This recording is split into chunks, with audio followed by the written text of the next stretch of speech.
leta yabifashe minenegwe kubera imyuzurira imaze kwisubiriza imyaka ine yikwirikiranya, leta nayo igakora ibikorwa bibayabaye vyo kubaka amahema ahategereye iyo myuzurira. Twebwe ku bwacu leta y'u Burundi yari gukora igikorwa kirama kuri abo bantu bahuye n'iyo myuzurira. Ni ukuvuga leta tuyisaba kwimura barya abantu bose bo mu Gatumba bakozweko n'iyo myuzurira, ikabaronderera amatongo ahandi hantu hatari hajya mu Gatumba kuko bubatse ahantu hatubakwa. Igaheza rero imaze kubimurira mu yandi matongo ikabaha ibiba birabatunze mu gihe c'iminsi ya mbere. Tukivuga kuri ayo matongo nyene, numvise ko hari abo bigeze kwimurira abandi bantu bahuye n'imyuzurira babimurira mu za Rumonge. Ni ukuri hajya naho nyene turavuga yuko si vyiza ko kirya kiyaya bacimuriramwo abantu bahaba, kuko hajya hakwiye guharirwa uburimyi kuko n'isi imera. Tugasaba ko ayo matongo bazoyarondera ahandi hantu atari mu kiyaya kuva i Nyanzarake gushika mu Cibitoke. Abo bantu rero nabo nyene turabakebura, turabasaba yuko ahubwo bokura icizere cose co gusubira kuba mu Gatumba, akaba ari bo bagerageza gusaba leta ngo ibimurira ahandi. Leta igikorwa ca kabiri tuyisaba ni ugutunganya neza irya misozi ihanamiye uruzi Rusizi mu kuyiterako ubwoko bw'ibiti n'ivyatsi bitandukanye, bimwe bita aménagement de bassin versant, kugira ngo amazi y'imvura anunuzwe n'imizi y'ivyo biti n'ivyatsi, hanyuma amazi ntasubire kuba menshi yisuka mu ruzi Rusizi.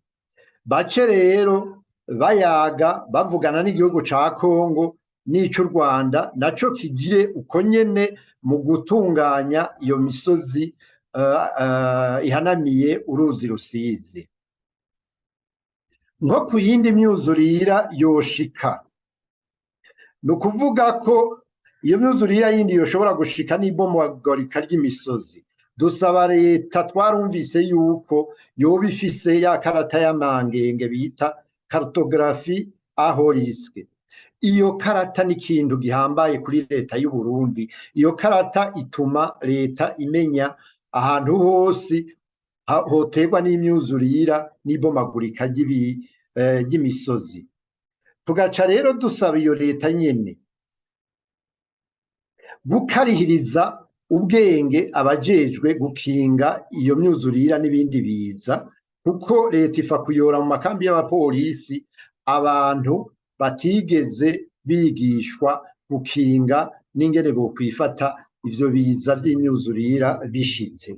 Ikongera rero tukayisaba leta gutunganya neza inyigisho ku banyagihugu yifashishije iyo karata y'amangenge. Twebwe tuvuga ko iyo karata ifise akamaro kaniniya gose mu kurwanya iyo myuzurira no kwifata n'ingene abantu bokwifata ico gihe ibiza bishitse. Nayo ubundi abanyagatumba bakura icizere co gusubira muri karya karere. Hajya ahantu bazomanza bahareke kurya twavuze yuko hadashobora kuba abantu badashobora kuhaba, bashobora kuhagira n'ishamba rikingiwe. Urabona ko riri hafi n'irya Rusizi, amazi ariho, ibinyabuzima bikajayo bikagwira, ari inyoni, ingona, iki bakahareka ikaba zone ikingiwe gushika ku nkombe zose za rurya Rusizi. Hashobora kuba ikibanza c'iratiro, ikibanza kibamwo ibinyabuzima, ari izo nyoni nariko ndavuga, ari izo ngona, eka n'ibindi binyabuzima. Iyo hamaze kuba ishamba, hanyuma hamaze kuba iryo shamba, n'uwo mwuzurira ntukiboneka cane, bica biba kurya k'urufuzo, ayo mazi akaguma muri ivyo vyatsi n'ivyo biti bishobora gukurira muri aho hantu. Hajya ahantu bahareke kurya abiratiro, habe ahantu hakingiwe. Iyo ahantu hakingiwe rero hatuma na ba mukerarugendo baza baraza, kandi urabona hegereye ishamba cimeza rya Rusizi n'irya Rukoko.